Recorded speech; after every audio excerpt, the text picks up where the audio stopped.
Voltemos, meus amigos, vamos dar sequência ao nosso estudo e agora sim vamos tratar do nosso primeiro assunto. Vamos começar a falar a respeito dos juros simples. Sem mais demora, vamos juntos, vamos lá. Opa, professor, e agora? Agora é o seguinte, eu não disse isso ainda na aula passada, vou trazer para você agora uma informação muito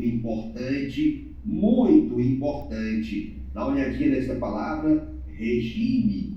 Eita, professor, negócio de dieta, é? Não, meu amigo, minha amiga.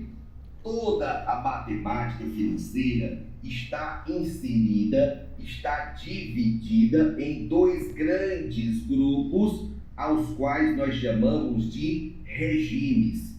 De um lado, haverá o chamado regime simples, e de outro lado haverá o chamado regime composto.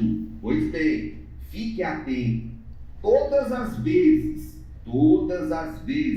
que você for começar a resolver uma questão qualquer de matemática financeira, você não pode começar a resolvê-la antes de verificar em qual regime está ocorrendo aquela operação. Por quê? Porque, por exemplo, se tivermos uma operação de juros para resolver, aquela que se projeta um valor monetário para uma data posterior, tá? Esta operação poderá ocorrer tanto no regime simples quanto no regime composto.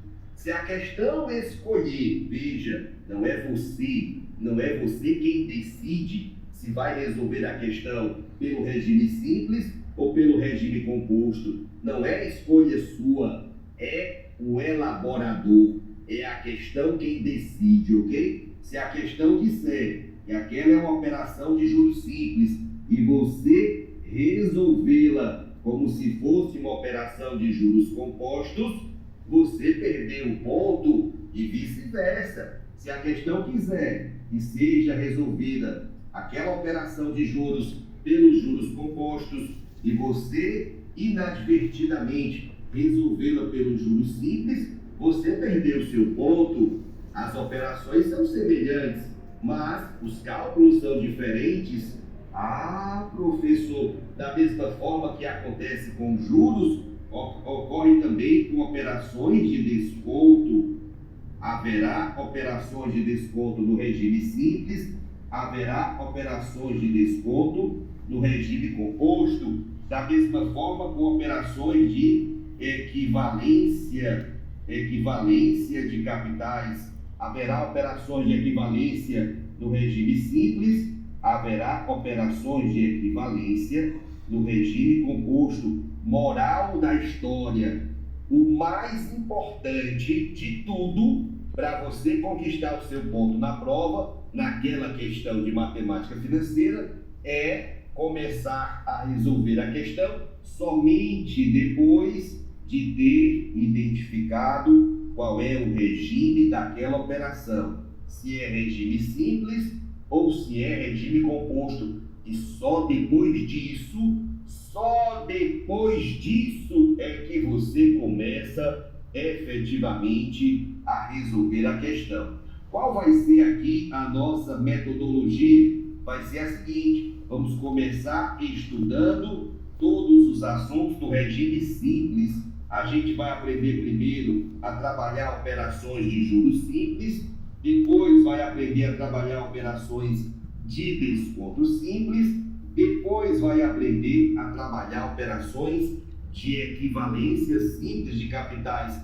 Quando o regime simples estiver dominado, isso é logo a gente mergulha de cabeça no estudo do regime composto. Aí vai ficar muito mais fácil você trabalhar operações de juros compostos, de desconto composto, de equivalência composta, porque você já terá feito antes um estudo de juros, né? Já terá feito antes um estudo de desconto, já terá feito antes um estudo da equivalência, já vai saber do que se trata, qual é a nomenclatura dos elementos e tudo mais. Fica tudo muito mais facilitado. Já faz quase 30 anos que eu leciono a matemática financeira, já descobri os melhores caminhos e é isso que você vai encontrar aqui, tá certo? É o que você vai dispor aqui em nossas aulas. Pois bem, nosso primeiro assunto, portanto, dentro do estudo do regime simples, é a operação de juros simples. Eu quero usar aqui poucos minutinhos desta aula para exemplificar a você. Todo mundo que está começando fica com essa dúvida. Qual é a diferença, professor, entre uma operação de juros simples e uma operação de juros compostos? Eu já sei que na operação de juros, um valor conhecido aqui no dia de hoje, tá? Vou colocar aqui R$1.000, vai ser projetado para uma data posterior.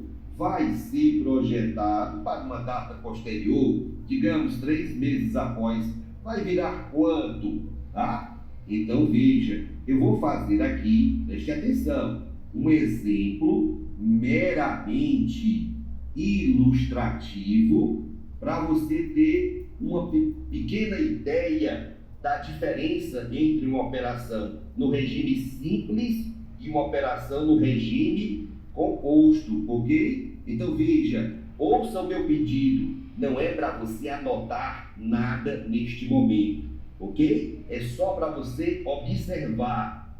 Por favor, não precisa copiar nada agora, faça só entender o que diferencia uma operação de juros simples da de juros compostos, tá certo? É só para ilustrar. Pois bem, digamos que nós vamos trabalhar com uma taxa de juros de 10% ao mês. Uma taxa de juros de 10% ao mês. Ótimo. Você aplicou no dia de hoje R$1.000 lá na conta de poupança e só vai resgatar daqui a 3 meses. Ótimo. Operação de juros simples do lado de cá, operação de juros simples. Se essa taxa 10% ao mês é uma taxa de juros simples, ela, pela sua natureza simples, a forma de trabalhar, a maneira de funcionar da taxa de juros simples é sempre a mesma. A taxa de juros simples incide sempre sobre o valor que foi aplicado lá no comecinho. Então, quanto é 10% de R$1.000? Ora, você já deve ter feito as nossas aulas aqui de porcentagem, não é? Calcular 10% de qualquer valor é muito fácil, porque basta deslocar a vírgula uma casa para a esquerda.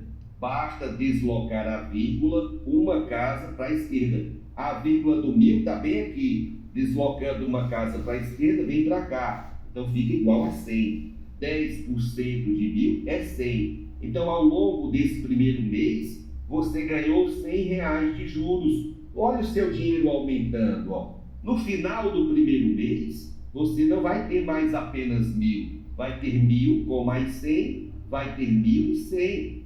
Ótimo. E agora? Agora vem o segundo mês. A taxa de juros simples é 10% ao mês. Como esta é uma taxa de juros simples, por ser taxa de juros simples, volta a incidir sobre o valor que havia sido aplicado no começo. Este valor aplicado no começo, dentro da operação de juros, nós o chamamos de capital. Então, a taxa de juros simples volta a cada período a incidir sobre o valor do capital. Quanto é 10% de 1.000? É R$100. Você ganhou mais 100 nesse segundo mês, já estava com 1.100, terminará o segundo mês com R$1.200. E finalmente, ao longo do terceiro mês, a taxa de juros simples de 10% volta, por ser uma taxa de natureza simples, volta a incidir sobre o capital. Esta é a característica da taxa de juros simples. A cada novo período, ela volta a incidir sobre o capital. Quanto é 10% de 1.000? É R$100 de novo. Já estava com 1.200, ganhou mais 100, vai terminar o terceiro mês com um montante de R$1.300. Olha o resultado final da operação de juros. O valor que inicia a operação de juros, nós chamamos de capital. O valor que encerra a operação de juros, nós chamamos de montante. Então, aqui do lado esquerdo da tela, uma operação de juros simples. Não é para copiar, faça só acompanhar a explicação, ok? Do lado direito, teremos uma operação, só que agora de juros compostos. A taxa de 10% ao mês, que vai agir nessa operação do lado direito, eu estou dizendo a você que vai ser uma taxa de natureza composta, uma taxa de juros compostos. Ótimo! No primeiro mês, ela vai incidir sobre o valor do capital. Quanto é 10% de R$1.000? 100. Então, nesse primeiro mês, você vai ganhar R$100 de juros. Estava com 1.000, ganhou mais 100. Terminará o primeiro mês com R$1.100. E agora? Agora vem o segundo mês. E agora vem a diferença da natureza da taxa. Essa taxa 10% ao mês agora se trata de uma taxa de juros compostos. E por ser uma taxa de juros compostos, por sua natureza, ela funciona de uma maneira diferente. Ela vai incidir sobre o resultado da operação no período anterior. Então a taxa de juros compostos, ela vai incidir sobre os 1.100. Quanto é 10% de 1.100? Desloca a vírgula uma casa para a esquerda, deu 110. Você vai ganhar 110 de juros bem aqui. Vai terminar o segundo mês, estava com 1.100, ganhou mais 110, vai terminar com 1.210. Olha aí que beleza, né? Vai terminar com 1.210. E agora, professor, agora vem o terceiro mês. No terceiro mês, a sua taxa de 10% ao mês, sendo ela uma taxa de natureza composta, sendo ela uma taxa de juros compostos, vai incidir sobre o resultado da operação no período anterior, ou seja, vai incidir sobre os 1.210. Quanto é 10% de 1.210? Basta deslocar a vírgula, uma casa para a esquerda, chegamos a 121, vai ganhar R$121 de juros ao longo desse terceiro mês. Ora, você estava com 1.210, mais 121, você terminará o terceiro mês com R$1.331. Aqui está o montante desta operação ao final do terceiro mês. Operação de juros compostos. Eita, professor, compare os resultados finais. O montante aqui, olha lá, ó. O montante aqui na operação de juros simples foi 1.300. O montante aqui foi 1.331.